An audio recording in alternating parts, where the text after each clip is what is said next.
Hello everyone. Today's class is going to focus on idea or concept development. Idea or concept development is important when creating art, not just for reading and writing.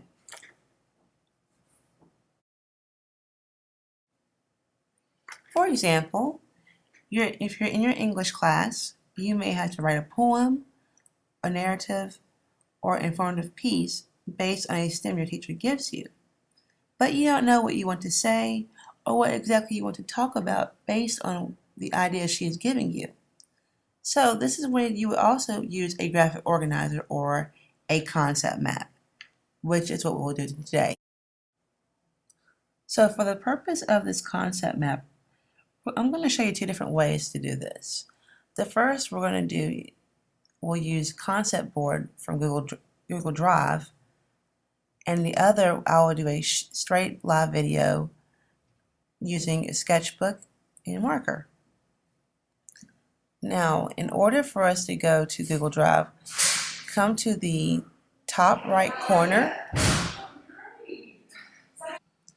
Look for the bell icon or image to the left of the bell. You will see what looks like a group of squares. Click on this icon. After you have clicked on the icon, you will see a set of different icons.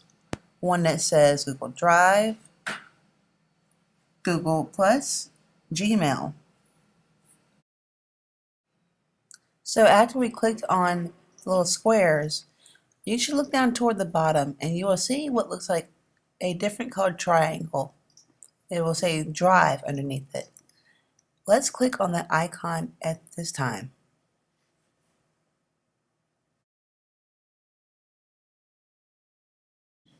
We are now in Google Drive. So as you can see, this is Google Drive, and here you can create different kind of documents. Now, if you go to the left side of the screen, you're going to see two red buttons. One says the word create. In Spanish, you say crear.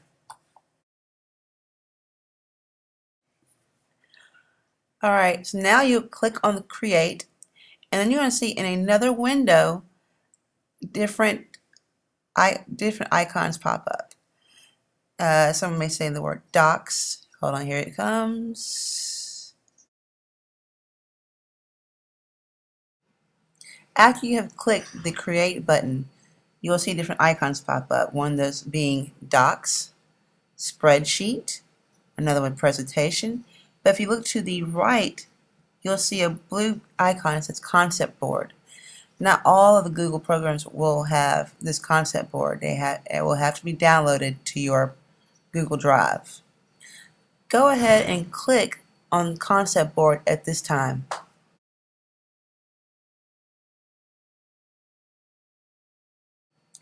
Welcome to concept board.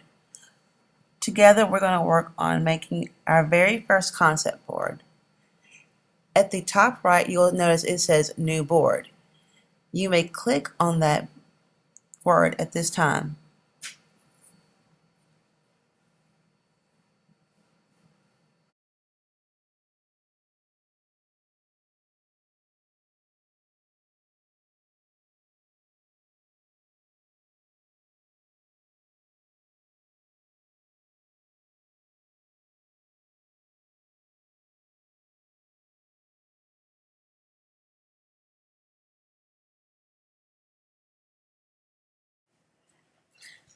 Once you have clicked on new board, you will have a box that will pop up and will give you the option to change the name.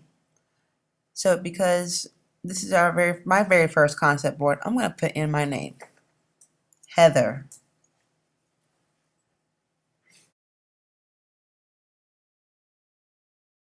So now, as you'll notice at the top left corner, it went from being called new board to Heather.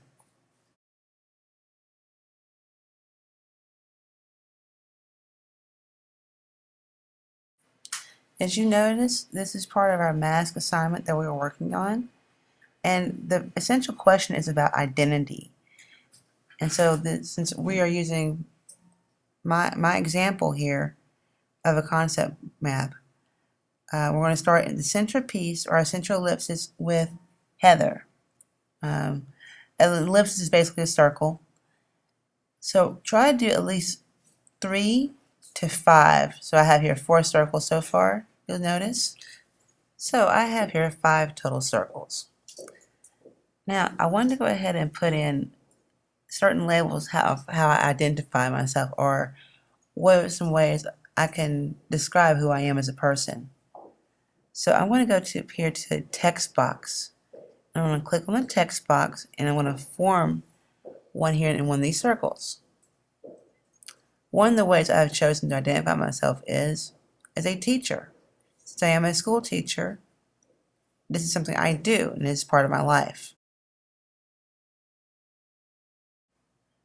As we go through this process, these are questions I want you to consider about yourself and your identity. How do you identify as a student, a member of the community, or a member of a family? There are other ways we can probably identify ourselves. For example, I like to dance. And you'll probably notice in the left-hand side of the screen I have a belly dancer. And I'm also a sister, and I'm also an artist. Again, the whole point of this activity is to help you develop some ideas of what direction you want to go when you are ready to create your mask. So what is your purpose of creating a mask? Because throughout history, with mask making, there was always a purpose, be it religious, political, or even for a certain ceremony, it's like a funeral or a wedding.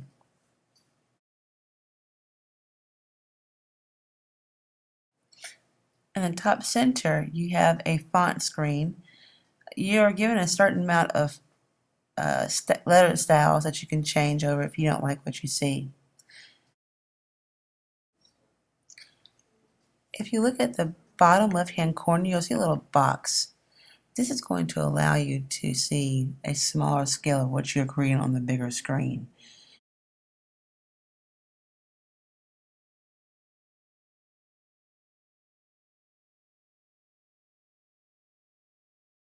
There is even a spot for you to add arrows to your chart. So now you have completed the first layer of your chart. And so in the second part of this video, I'm going to do the same thing, but on a sketchbook. So if you don't like to use a computer to do this activity, you can do it in your sketchbook.